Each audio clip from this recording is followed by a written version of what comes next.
Ezequías hizo algunas cosas muy interesantes como líder. Vemos también en cierta medida un pueblo pagano que quiere destruir al pueblo de Israel.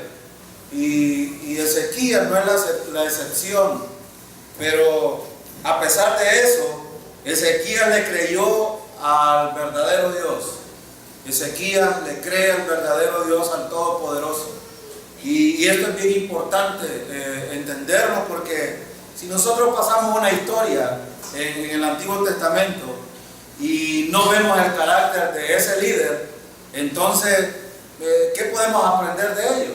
Sin embargo, recuerden ustedes que las cosas que se han escrito en el Antiguo Testamento son para nuestro ejemplo. Y por eso es que hay algunas cosas que quise mostrar aquí. Por ejemplo, las cualidades espirituales de un buen líder. Ya les acabo de mencionar: abolió la idolatría, destruyó la serpiente de bronce en los lugares altos del culto pagano, quitó los símbolos paganos, puso su esperanza en Yahvé, que creyó en Dios el verdadero, en el Todopoderoso, adoró y sirvió al único Dios verdadero, que eso lo vamos a ver en el capítulo 19 del versículo 1 al 9. No confió en su poder o posición, sino confió en el Señor. Ya van a ver ustedes en la historia cómo se desenvuelve alrededor del pueblo de Israel y del pueblo y Ezequías. Y también guardó los mandamientos de Dios y obedeció la ley de Dios. Estos son aspectos muy importantes. Ahora, usted puede decir: bueno, pero es que nosotros no estamos bajo la ley. Es verdad, pero ¿tenemos mandamientos nosotros? Sí.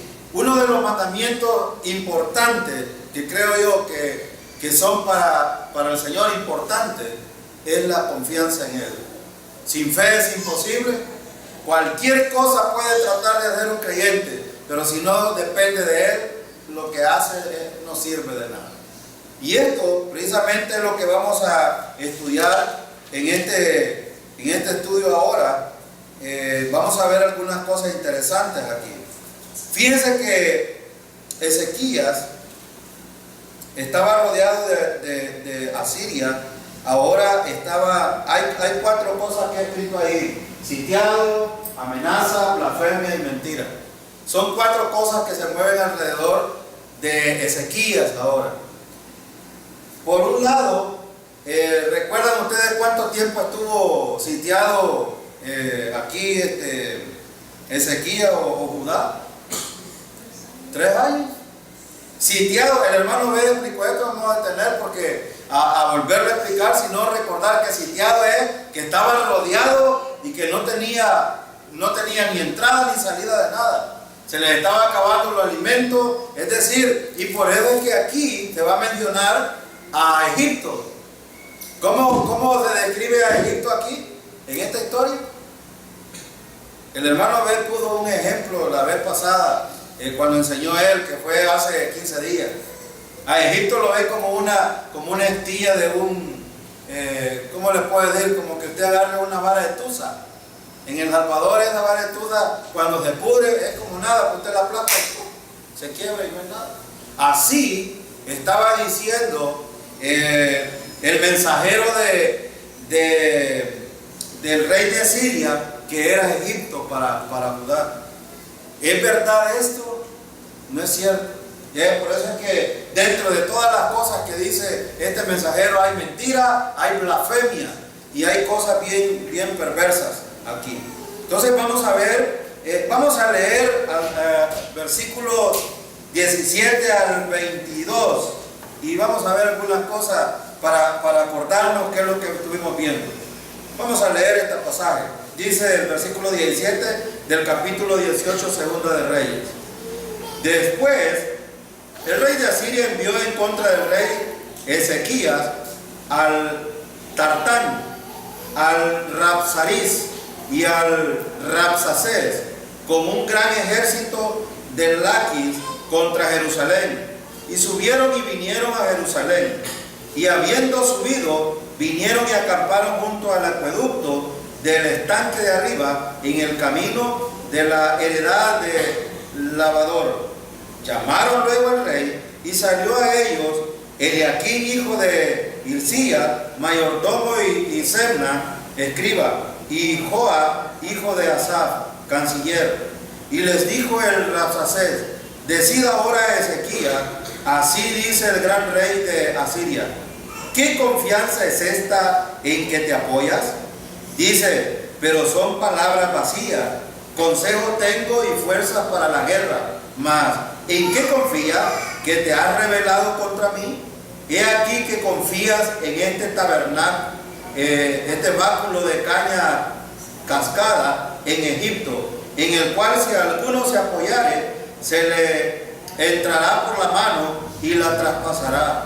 Tal es Faraón, rey de Egipto, para todos los que en él confían. Y si me decís: nosotros confiamos en Jehová, nuestro Dios, ¿no es este aquel cuyos lugares altos y altares ha quitado Ezequías y ha dicho a Judá y a Jerusalén: delante de este altar adoraréis a Jerusalén? Y en el versículo 22, ahí vamos a quedarnos. Fíjense que aquí hay algunas cosas interesantes que ya las tocamos y solo quiero recordar algunas cosas.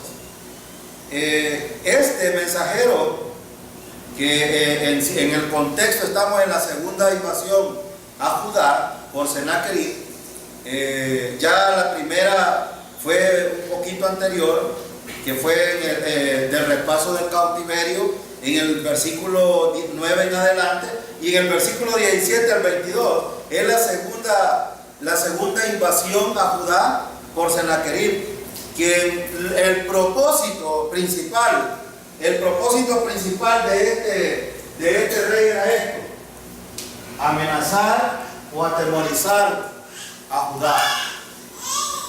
Quiero hacer una pregunta, hermanos, y por eso hay una pregunta que yo he hecho: ¿qué hacer en momentos de crisis?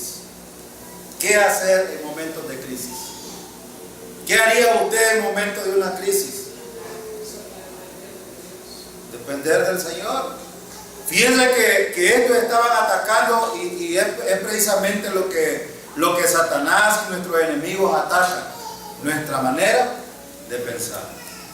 Aquí es donde está el problema generalmente de los creyentes. Estas amenazas estos dardos estaban siendo tirados para poder apartar la mirada del pueblo de Israel, en este caso Judá, del verdadero Dios Todopoderoso. Este hombre le ha dicho dos preguntas. Le ha dicho: ¿en qué confía que te has rebelado contra mí? En el versículo 20. Y en el versículo 19 dice: ¿qué confianza es esta en que te apoyas? La pregunta es: ¿en quién confía usted? ¿En quién estamos confiando nosotros? ¿En qué confiamos nosotros? Porque pareciera ser de que a veces los creyentes, cuando tenemos o enfrentamos crisis, las crisis pueden ser económicas, las crisis pueden ser familiares, la crisis puede ser social, la crisis puede ser espiritual, y sobre todo es espiritual en la vida de los creyentes. La pregunta es: ¿qué voy a hacer en momentos de crisis? Ahora, Judá estaba siendo atracado en contra de Yahvé y estaba siendo inyectado amenazas para que ellos se rindieran. Hermanos, hay momentos que nosotros a veces pensamos de que estamos terminados. ¿Ha llegado usted al punto de pensar de que ya está terminado todo? Hay muchas veces que nosotros hemos pensado esto. Pero ¿saben qué? El problema no está en la gente que nos ataca. El problema está en nosotros mismos. Recuerda que el día domingo yo le estuve diciendo que la responsabilidad de la vida cristiana no es de los demás, es personal. Entonces, la batalla espiritual y la lucha espiritual que nosotros tenemos es personal, pero no es contra ninguno de los creyentes, no es contra la gente de afuera, es contra personajes importantes que nos atacan y van a atacar siempre nuestro intelecto, y por ahí nos van a atacar. Ahora, O nosotros tratamos de depender del Señor, sujetarnos a Él, o tratamos de enfrentar las cosas en nuestra fuerza. Aquí está el asunto. Dos cosas importantes que reconocía el rey de Asiria era: ¿en quién te apoyas? Fíjense que las dos preguntas son bien importantes. ¿Qué confianza es? Miren en el 19, ¿qué confianza es esta en que te apoya? ¿Y qué es apoyarse, hermanos? Es sostenerse en alguien. ¿Puede sostenerse usted solo?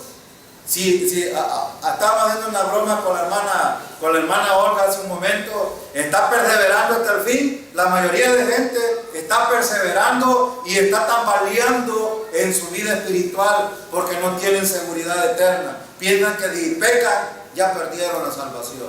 Y aquí es donde ataca. Un día de estos me escribió un hermano de esta iglesia. Me preguntaba: hermano, y ustedes pueden preguntar, ¿será que hay creyentes todavía que han pasado largo tiempo en la iglesia y todavía no han entendido? Y sí, y por eso repetimos una y otra vez el evangelio y la seguridad eterna. Me preguntaba él: hermano, ¿será verdad que será cierto que todavía hay chance después de la muerte para una persona que muere sin haber confiado en Cristo? Y pienso yo que este hermano quizás está platicando mucho con algún católico que le está inyectando esto. Pero estas son las amenazas que usa el diablo, son los dardos que tira el enemigo para sacarnos de la verdad. Ahora, ¿será que un inconverso, hermano, al morir tiene chance ya de salvación? Se acabó. Me dio tristeza. Hace poco anduvo mi cuñado aquí en El Salvador y qué bueno, él me hizo varias preguntas y de él salió. Otras veces él huye a las pláticas bíblicas, pero él me preguntó y me dijo: ¿será que tengo razón cuando yo creo que platico con mi mamá y mi mamá me escucha? Y le digo yo: lamento decirte de que no. Si es salva, está en el paraíso, y si no es salva, está en el lugar de tormento. Lo lamento. Y le expliqué Lucas 19, versículo 16, versículo 19 al 31. Y me dijo: ¿qué? Sí, esa es la verdad. Lo siento decírtelo, pero es la verdad. No puedo ocultar la verdad. Y estuvimos hablando de otras cosas y acerca del evangelio y la salvación. Pero estas son precisamente las acechanzas del maligno, las amenazas y las cosas que siempre va a estar tirando el enemigo. Aquí el rey de Asiria manda un mensajero para amenazar y amedrentar a Judá y al rey de Judá, en este caso Ezequías. Y miren, por eso dos cosas: ¿en quién te apoyas? Una pregunta bien clave: ¿en quién te apoyas? ¿En quién te apoyas tú, hermano? ¿En quién estás apoyándote? Lo que fuimos a la conferencia con el hermano Dennis Roxer hace poco, se dieron cuenta de que la confianza y depender en otras cosas no es muy bueno. El hermano Dennis rajó una silla poniendo una ilustración. Rajó una silla. Porque cuando nos apoyamos en lo demás, nos vamos a caer, vamos a dar un buen sopapo. Un sopapo aquí en El Salvador es un buen golpe, nos vamos a dar un buen golpe. Pero si nos apoyamos en el Señor, vamos a estar firmes en la roca. Y fíjense en el versículo 22, este mensajero dice: y si me decís, nosotros confiamos en Jehová nuestro Dios, ¿no es este aquel cuyos lugares altos y altares ha quitado Ezequías y ha dicho a Judá y a Jerusalén: delante de este altar adoraréis en Jerusalén? ¿Qué estaba diciendo este hombre, hermano? Estaba diciendo una mentira, estaba blasfemando. ¿Saben con quién estaba comparando a Yahvé? Ezequías lo primero que hizo es quitar los lugares altos, quitar la idolatría, y él estaba diciendo: no, ¿y cómo vas a adorar a Jehová si ya lo quitaste de ahí? ¿A dónde está ahora? ¿Se fijan los dardos que tira el enemigo? Y miren en el versículo, vamos a leer el versículo 23 en adelante. Versículo 23. Pero quiero dejar sustentado un principio que es importante aquí en esto que hemos leído. Hemos leído del 17 al 22. ¿Y qué aprendemos en este versículo? Bueno, aprendemos algo. Aprendemos que necesitamos tener cuidado porque Satanás intenta siempre ponernos duda a nosotros. Siempre va a tratar de ponernos duda. ¿Y será que soy salvo? Yo cuando era un recién convertido, yo tenía dudas de mi salvación. Hay hermanitos aquí que tienen duda inclusive de la salvación, y se los digo con propiedad. Hay hermanitos en la Iglesia Bautista Emaús de Chapeltique que todavía piensan que porque hay hermanas que usan pantalones no cumplen. No cumplen. Porque están basados en ¿qué? En la ley. Son legalistas. Por ahí anda una vieja que anda difamando a la Iglesia Bautista Emaús. No cumple esa iglesia, no, porque ahí hay hermanas que despintan los amaritos la ley. Kikiriki. Pero eso no es tanto que la gente lo diga. El problema es que hermanos de la iglesia lo crean. Eso es un problema. Esas son amenazas. Miren, hermano, eso es sembrar duda. ¿Y será que la hermana de la Deli, porque viene con pantalones, será salva? ¿Será que está cumpliendo o no cumpliendo? Hermanos, ¿quién cumplió la ley? Cristo. Y bajo ese cumplimiento de Jesucristo es que nosotros también hemos cumplido la ley. Porque nosotros estamos ¿en quién? Cristo Jesús. Nuestra posición no es porque nosotros hemos ganado algo, sino porque nuestro Redentor pagó el precio en la cruz del Calvario por nosotros. Ahora, si fuera por la ley, hermanos, usted y yo no haríamos absolutamente nada. Yo fuera el primero que anduviera allá mejor, tirirín, bailando allá en el carnaval y haciendo cosas. Así es. En el Calvario terminó el asunto de la ley. Le explicaba un día de esto a mi hermano Julio, que vive en los Estados Unidos. Casi no platico con él, pero cuando platico procuro, porque en las dos veces que he ido el año pasado y este año, hablé algunas cosas con él, porque él precisamente está buscando una iglesia en Estados Unidos donde se predique la verdad. Y él tenía el concepto de que el que persevere hasta el fin, será salvo.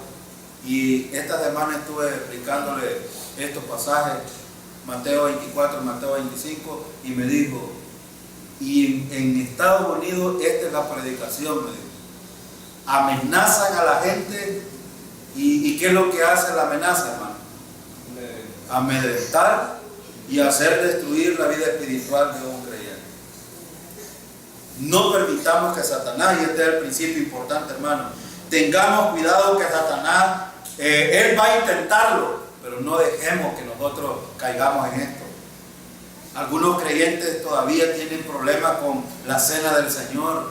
Algunos creyentes tienen problemas con su vida práctica, con la coma de tamales, con el comerse la carne. A estas alturas, esta iglesia ya no debería de tener este tipo de problemas. Pero el enemigo ataca, y no está en quién te ataca el problema, sino en tu manera de pensar. Ahora, por eso, hermano, ¿qué haces en momentos de crisis? No, aquí hay un montón de amenazas. Por eso ponía el ejemplo de la hermanita que anda allá afuera hablando de la iglesia Bautista Emaús. Pero el problema no es que ella hable, el problema es que quien la escucha crea que lo que ella dice es verdad. Eso es peligroso. El propósito de amenazar, y aún en este caso, era dominar. Así es. Entonces el pastor que amenaza quiere dominar la congregación. Correcto. No dejar que el Espíritu Santo haga las funciones, sino que dependan del pastor. Entonces esta gente amenazada, pastor, ¿será bueno el pastor? Pastor, él se siente el gallo ahí. Entonces, ¿Cómo llegó este aquí? Amenazando. ¿Por qué lo quería amenazar? Para dominarlo, para que se entregara. Sí, sí, sí. Sí. Era el propósito. Entonces, las pastoras hacen lo mismo para que la iglesia se entregue, no a Cristo, sino que a Él. A Él. La amenaza. Y diciendo que Él tiene la revelación. Sí. La que solo con mi esposa estamos viendo una película que se llama La Familia Perfecta. Y estábamos viendo ahí de que la iglesia católica, y no reíamos, obispo, ¿qué era? La oración de un arzobispo por ti te da la indulgencia plena. Es decir, que lo que nosotros le predicamos a la gente que Cristo hace, los obispos lo hacen. O sea que esa señora estaba creída que por ser la católica del año, si el obispo intercedía en una oración, estaban perdonados todos los pecados. Nos quedamos nosotros espantados. La católica no sabía eso, yo. Sí. Imagínate que, o sea, que ellos perdonan pecados y que el obispo era por vos, ya está. Vale. Y saben que el Papa, ¿cómo se llama? Francisco acaba de decir el mes pasado, le dio un mensaje a todos los sacerdotes que ustedes no pueden perdonar pecados.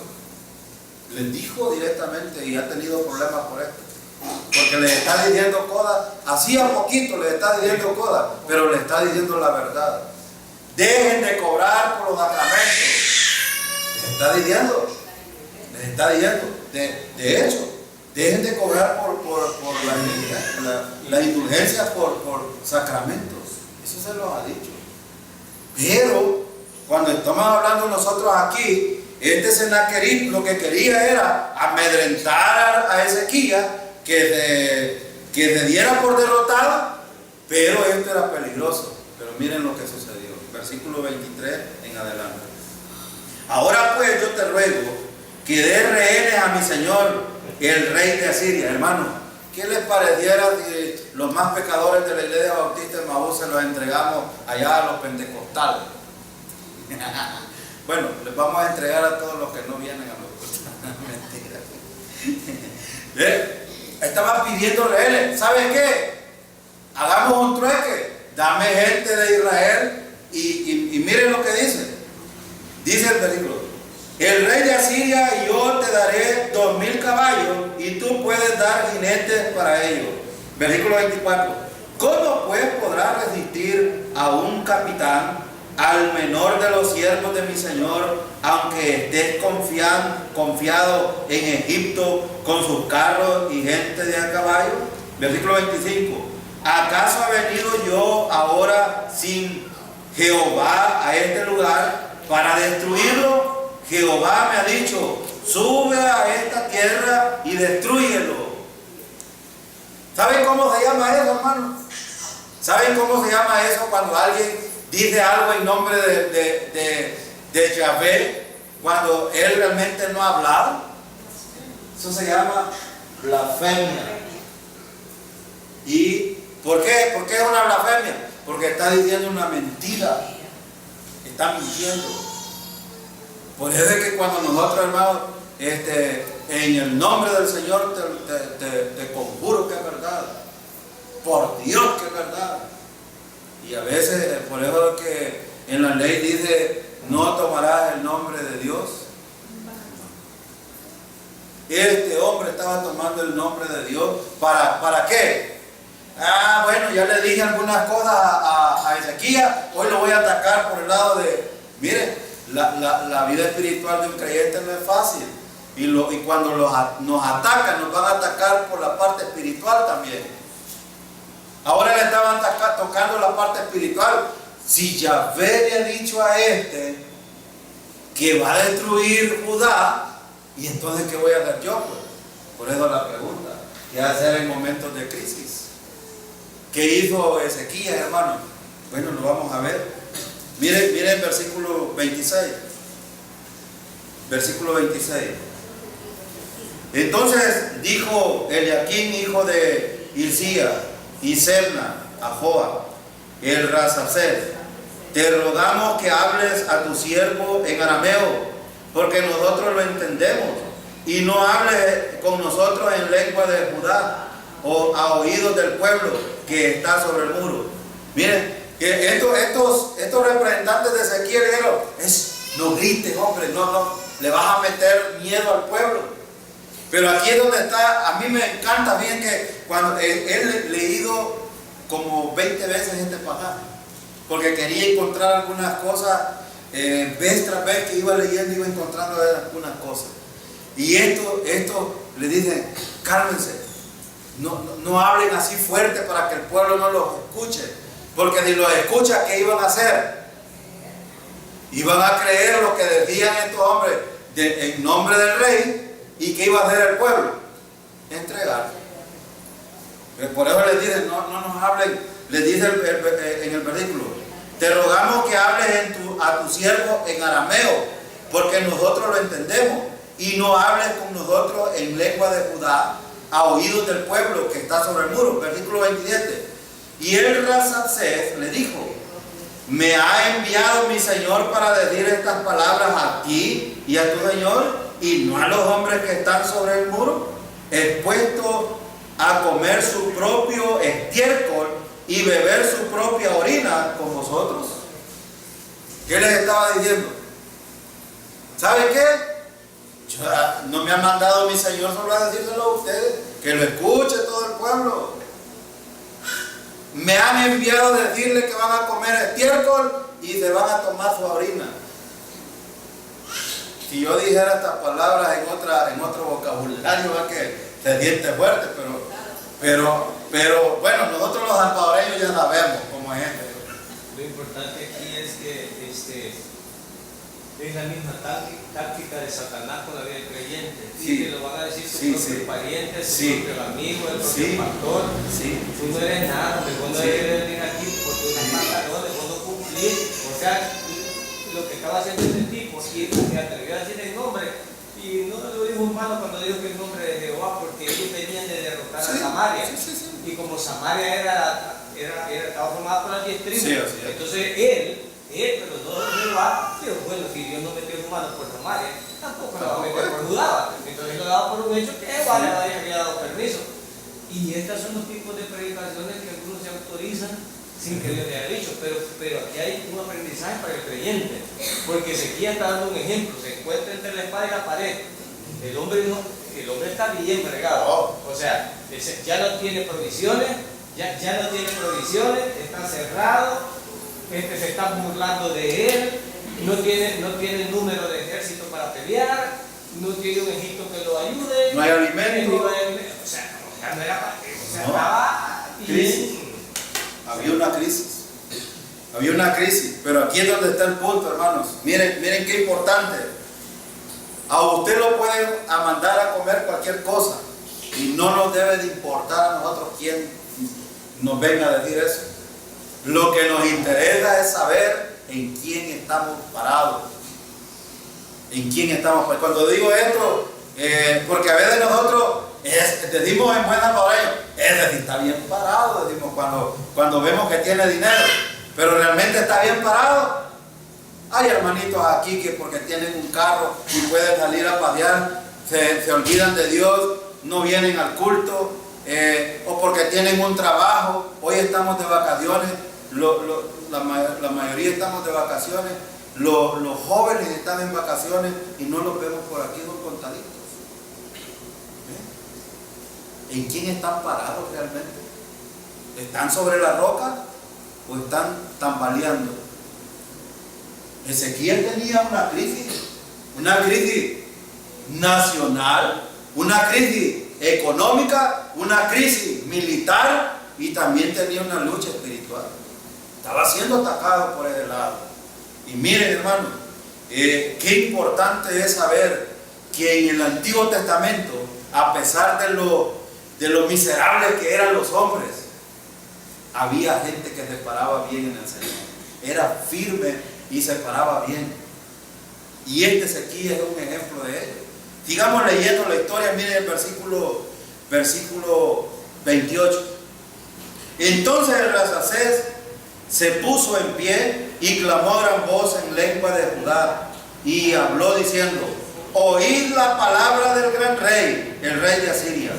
Así ha dicho el rey: no se engañe Ezequiel, porque no podrá librar de mi mano. Ataque. Hermano, estaban siendo amenazados. Habían ataques. Ataques para Ezequías, ataques para el pueblo de Judá. Yo pregunto, cuando nosotros los líderes en las iglesias tenemos ataques también de gente, nos ataca la gente, nos ataca el maligno otra vez, ya el hermano decía, la familia, los vecinos, nuestros compañeros de trabajo, nos van a decir qué miserable eres, no eres nada, mira qué perverso, y nos van a decir un montón de cosas. Este hombre estaba diciendo, ¿saben qué? Ustedes son nada para nosotros y los vamos a destruir. Pero miren en el versículo 30, cómo está poniendo, el versículo 29, cómo está poniendo este hombre a Ezequías. ¿Qué está diciendo de Ezequías, hermano? Que es un mentiroso, que no es un buen líder. Pero ya Ezequías había demostrado que era un buen líder. Claro. Empezó a quitar todas las cosas paganas y a restablecer el culto apropiado a Yahvé. Ya Ezequías había hecho el principio. El pueblo y nosotros, hermanos, aquí es donde como iglesia necesitamos también estar bien parados. Porque no nos deben de ver a nosotros los líderes. Deben de mirar a quién. Nuestro Redentor. Él es el que nos sostiene a nosotros. Él es el que endereza nuestros caminos. Proverbios capítulo 3, versículos 5 y 6, que dice: fíjate de Jehová de todo tu corazón y no te apoyes en ¿qué? Tu propia prudencia. Reconócelo en unos caminos o en todos. Todos. ¿Y qué hará Él? Él enderezará.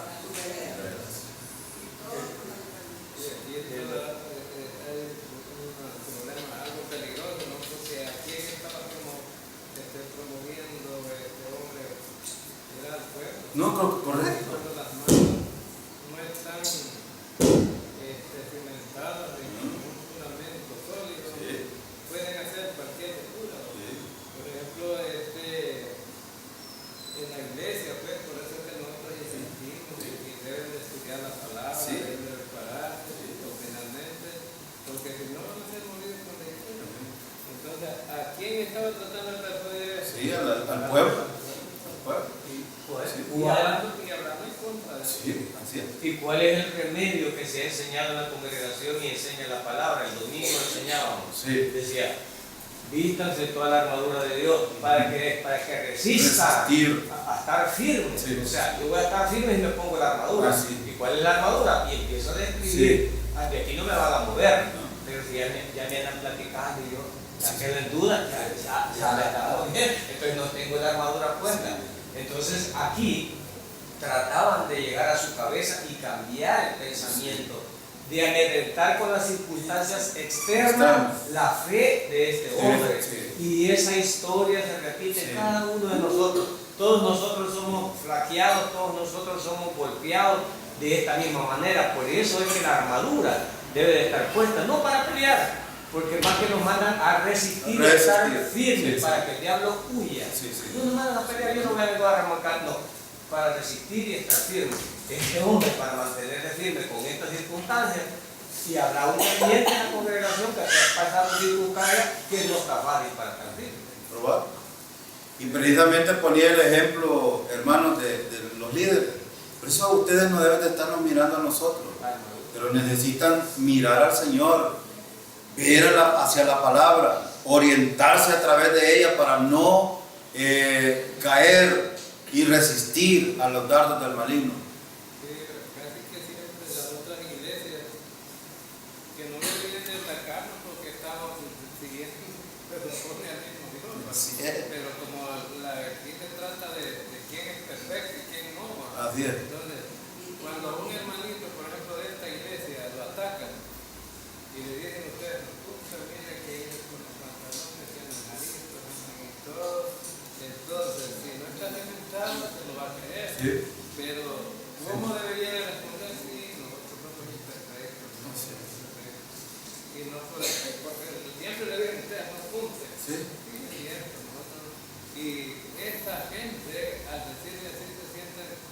desprotegido. Ya que ya no puede, ¿verdad?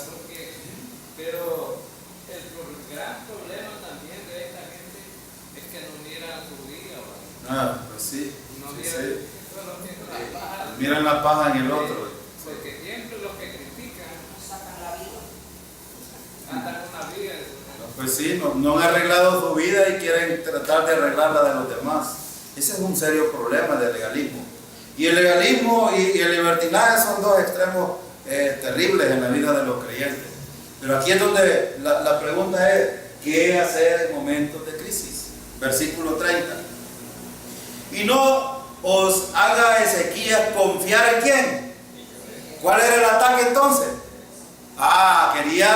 Quería que confiaran en ellos, quería que se echaran hacia ellos y dejaran a Yahvé. No es eso lo que trata el enemigo de hacer con nosotros, metiéndonos cosas, infundiendo. ¿A dónde ataca? Ojo, hermano, porque cualquier mal comentario de un creyente te puede, si no estás bien firme con la armadura del Señor, te va a hacer tambalear, te va a hacer fluctuar. Y esto es lo importante de estudiar. Por eso es que cuando tienes que tomar decisiones, ¿cómo voy a hacer en la crisis? Cuando eres tocado por el enemigo, cuando crees que todo está perdido. Yo he puesto algunos principios ahí. Al igual que ayer, hoy la victoria y la batalla son de quién, hermano. No es suya, pero en el nombre del Señor saldremos adelante. Amén, hermano. Así será, en el nombre del Señor. Miren este hombre. Vamos a seguir leyendo los siguientes versículos. Miren lo que pasó. Versículo 30. Y no haga Ezequías confiar a Jehová, diciendo: ciertamente nos librará Jehová, y esta ciudad no será entregada en manos del rey de Asiria. No escuchéis a Ezequías, porque así dice el rey de Asiria: haced conmigo paz y salid a mí, y coma cada uno de su vid y su higuera, y beba cada uno las aguas de su pozo, hasta que yo venga y lo lleve a una tierra como la vuestra, tierra de grano y de vino, tierra de pan y de viña, tierra de olivas, de aceite y de miel. Viviréis y no moriréis. No oigáis a Ezequías, porque os engaña cuando dice: Jehová nos librará. ¿Quién estaba correcto, hermano? Y no es eso lo que los pastores hacen hoy. No es eso lo que los pastores le dicen: hermano, ¿vamos a tener crisis o no vamos a tener crisis? Amén. Y en el nombre del Señor vamos a salir de la crisis. Nos va a librar. Pero ¿sabe qué? El enemigo nos dice: ¿sabes qué? Yo te voy a dar prosperidad. ¿No? ¿Saben qué es lo que estaba diciendo este? No van a morir. No es eso lo que proponen los de esta iglesia. Pare de sufrir. Felicidad, dinero, mucho amor.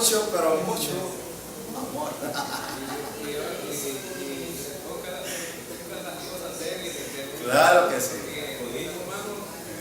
Una de las cosas que lo irritan es no tener comida. Sí. Tener comida en abundancia, van a tener riqueza. Sí, van a ser ricos. Prosperidad. Eso es lo que la mayoría de gente quisiera ver. Sí. ¿Verdad? Y entonces, pero Ezequías estaba firme en su relación personal. Miren, aún este hombre sabía lo que Ezequías, el trabajo. Hermano, ¿saben ustedes el trabajo que estamos haciendo en la iglesia? ¿Saben realmente lo que estamos haciendo? ¿Sabía Judá el trabajo que Ezequías había hecho? ¿Hacia dónde los había enfocado Ezequías? Hacia Yahvé. Miren lo que les dice este hombre en el versículo 32. Dice: no oigas a Ezequiel en la parte final, porque os engaña cuando dice: Jehová nos librará. ¿Les había dicho Ezequías que los iba a librar? Claro que sí. Y este hombre lo sabía. Ahora la pregunta es: ¿sabe usted que el Señor le ha prometido librarlo de las circunstancias? Claro que sí. Esta es una promesa. Y lo que decía el hermano ahora es verdad. El enemigo siempre nos va a atacar nuestras debilidades, la deuda, los hijos, el vicio, la familia, la situación social del país, los gobiernos paganos e infundados que se apartan del Señor y se buscan la idolatría, y todo esto nos acecha. Pero ahora la pregunta es, ¿qué voy a hacer en momentos de esta crisis? ¿Qué voy a hacer? Ezequiel le había enseñado, el Yahvé nos va a librar de esto. Miren el versículo 33. ¿Acaso alguno de los dioses de las naciones ha librado su tierra de la mano del rey de Siria? Aquí hay un poco de soberbia, ¿no es cierto? Era soberbio este hombre, y tenía razón. El hermano me acaba de dar comentario y dice, bueno, si había llegado a Samaria, lo había quitado y había ido todo alrededor y todos eran esclavos de ellos, ¿cómo no iba a hacer con Judá? Pero aquí hay una cosa importante: bendeciré a los que te bendijeren y maldeciré. ¿Y qué estaba haciendo este hombre, hermano? Maldiciendo al pueblo de Israel. Le estaba diciendo, ¿saben qué? Van a comer su estiércol y van a tomar sus orines si no se postran ante nosotros, si no se vuelven cautivos de nosotros. Pero aquí está el asunto importante. Miren el versículo 34. ¿Dónde está el Dios de Hamad y de Arfad? ¿Dónde está el Dios de Serbaín y de Ela, el de Iba? ¿Pudieron estos librar a Samaria de mi mano? ¿Vean lo que está diciendo?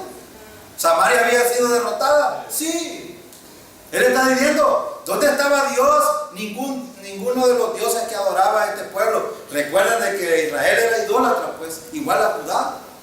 Pero ahora Ezequiel había hecho un buen trabajo y el pueblo lo sabía.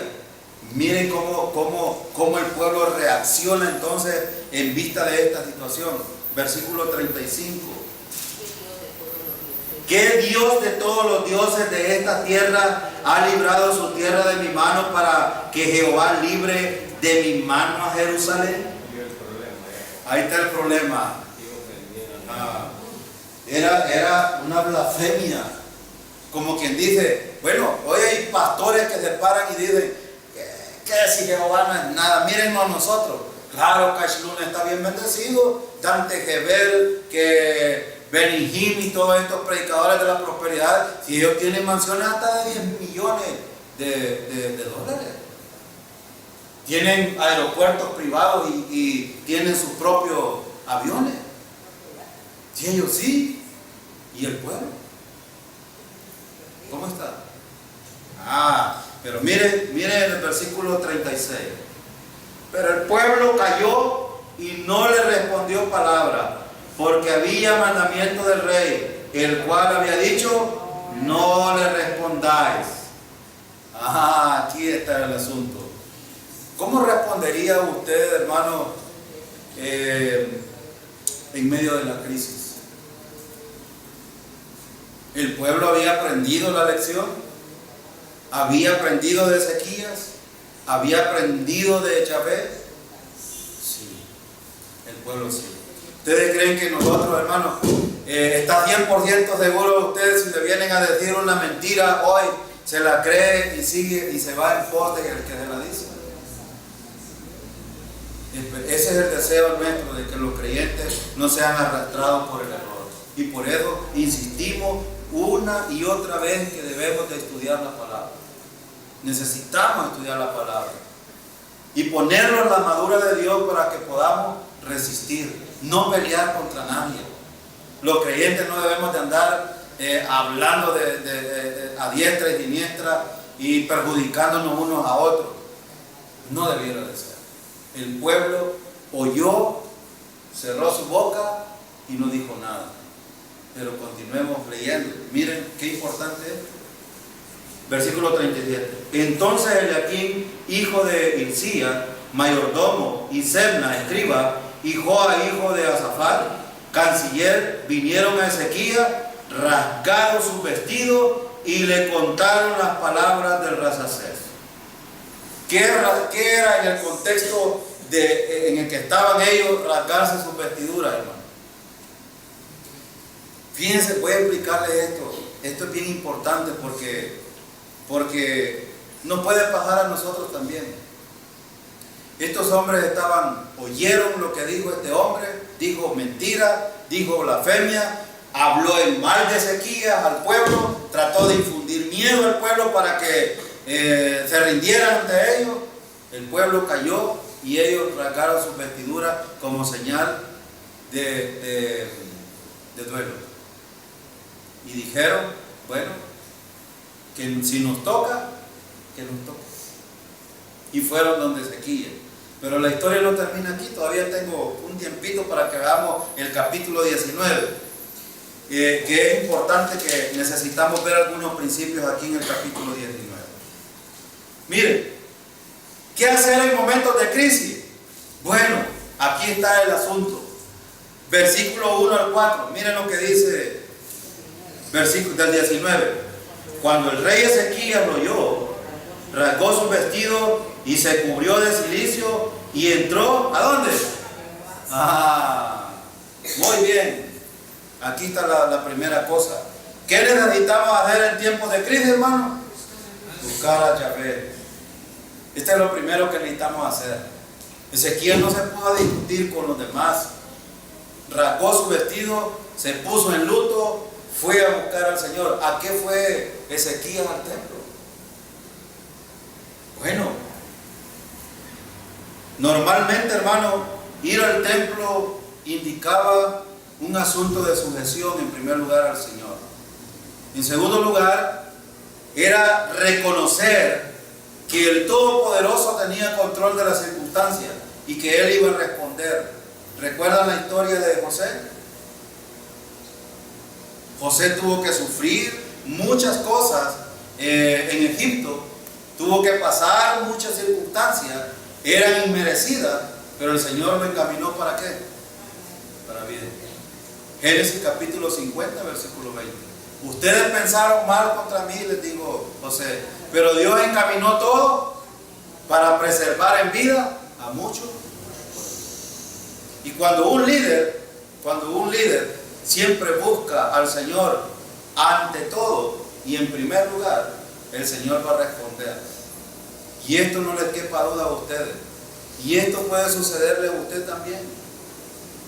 Cuando un creyente está en crisis, lo primero que debe de hacer es buscar a Dios. Y eso es lo que hizo Ezequías. Este es un buen ejemplo. Versículo 2. Y envió a Eliaquim, mayordomo, a Sebna, escriba, y a los ancianos de los sacerdotes, cubiertos de cilicio, al profeta Isaías, hijo de Amós. Muy bien, hay otro asunto importante. Ezequías actuó sabiamente e hizo lo correcto. En primer lugar, buscar al Señor. Y en segundo lugar, ¿qué hizo?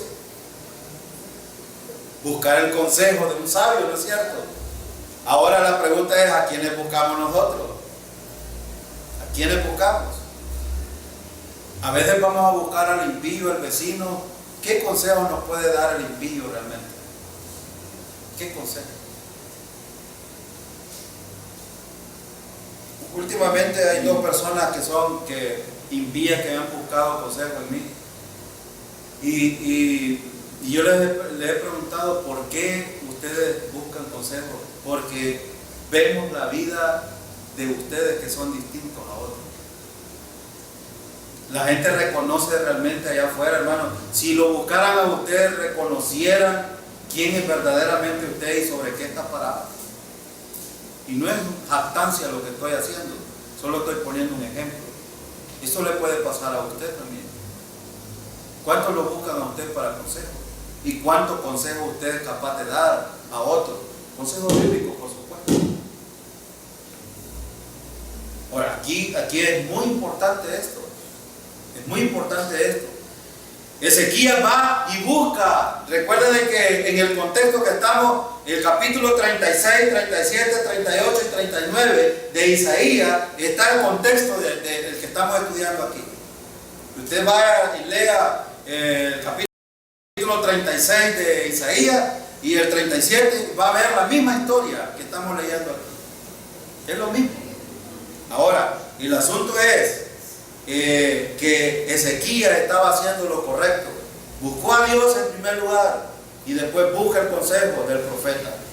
Y en tercer lugar, fíjense en el versículo 3 y 4, para que le dijese: así ha dicho Ezequías, este día es día de angustia, de reprensión y de blasfemia, porque los hijos están a punto de nacer y la que da a luz no tiene fuerzas.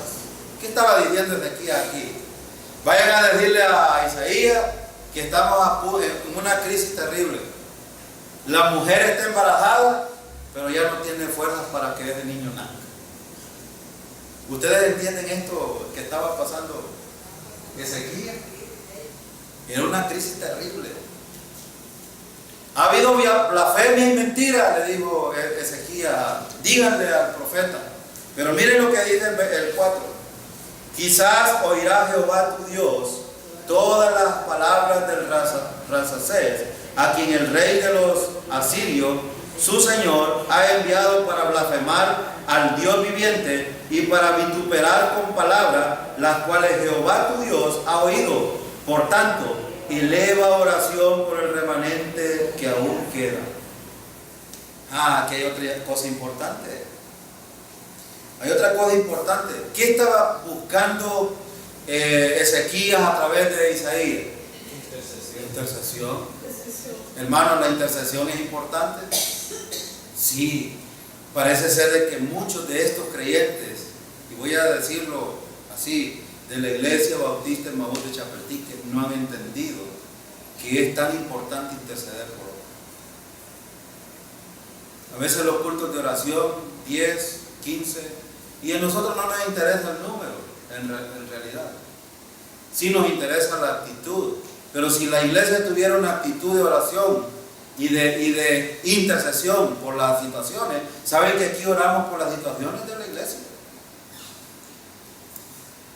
Ministerios, evangelismo, oramos por las enfermedades de nuestros hermanos, por la crisis que están pasando nuestros hermanos. Pero a algunos no les interesa. Ahora, hay una cosa bien importante también. Algunas de las cosas que decimos en el culto de oración no son cosas para estarlas ventilando allá afuera tampoco. Nosotros debemos de ser muy prudentes cuando venimos a una actividad como creyentes. El mundo y los impíos no deben de conocer lo que les pasa a los creyentes. En amor debemos de tratarnos nosotros, pero no ventilar las cosas allá afuera. Y algunas veces hasta chambres se hacen de eso. Qué terrible cuando los creyentes somos de ese tipo. Qué lamentable. Qué lamentable. Deberíamos de ser un poquito más cuidadosos en esto. Por eso es que hay muchos hermanos que mejor no vienen. Pero no es un pretexto tampoco. No debería de ser. Sí lo estoy diciendo, debemos de ser responsables los que venimos al culto de oración, de que lo que aquí se habla, aquí debiera de ser así.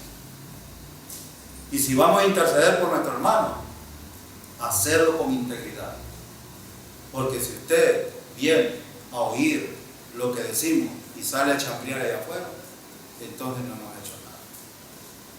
Lo siento mucho, pero lo estamos haciendo. Tengamos mucho cuidado con esto. La intercesión es muy importante, pero debemos de ser cuidadosos también con esto. Versículo 5. Y vinieron pues los siervos del rey Ezequías a Isaías. E Isaías le respondió así. Isaías le respondió: así diréis a vuestro Señor, así ha dicho Jehová, no temas por las palabras que has oído, con las cuales me han blasfemado los siervos del rey de Asiria. He aquí, pondré yo en él un espíritu, y oirá rumor, y volverá a su tierra, y haré que en su tierra caiga. ¿Qué podemos aprender aquí, hermanos? ¿Qué podemos aprender? Podemos aprender que el Señor de ayer, de el huerto del Edén, de la eternidad pasada, es el mismo ahora y por la eternidad. Debemos de aprenderlo. ¿Y Él tiene control o no tiene control de las cosas? Sí. ¿Saben qué? Qué alegría para Ezequías oír. Aquí no le han contado todavía, pero le dijo a los que envió Ezequías: vayan y díganle que no tenga miedo. Ahora les pregunto, hermano, ¿tenemos miedo nosotros en medio de las circunstancias? Es natural como seres humanos, pero en el Señor debemos tomar fuerza. Por eso es que Pablo escribió a Timoteo y le dijo: esfuérzate en la gracia que es en el Señor Jesucristo. ¿Qué le estaba diciendo él? Toma fuerza de la gracia. ¿Y qué necesitamos hacer nosotros? Tomar fuerza en la gracia. El Señor pagó por nuestros pecados y no los pagó en balde. El pago del precio de los pecados en la cruz del Calvario nos garantiza la salvación, pero también la confianza permanente en el Señor nos garantiza comunión con Él y protección y seguridad. Y también nos garantiza esa muerte en la cruz del Calvario, y un día estaremos en la presencia del Señor, sea como sea. Por eso Pablo estaba confiando y dijo en Filipenses: todo lo puedo en Cristo. ¿De dónde debemos de tomar fuerza entonces? De Cristo Jesús. Cristo es nuestra fortaleza. Ahora, ya no tengo tiempo, pero solo quiero terminar aquí el asunto en cuanto a Ezequías. Fíjense que le dice: yo pondré, miren, dice: he aquí pondré yo en él un espíritu. ¿Quién entonces es el que debe, hermano? Debemos de dejar que el Señor obre en las circunstancias y no meternos nosotros en los planes del Señor. Debemos dejar que el Señor obre en estas circunstancias. A veces, nosotros hemos dicho algunas veces que los creyentes estamos orando y la respuesta aún no viene, estamos orando y de repente nos desesperamos y dejamos, y a lo mejor el Señor estaba así para respondernos. Yo no sé cuánto tiempo será esto que yo estoy diciendo.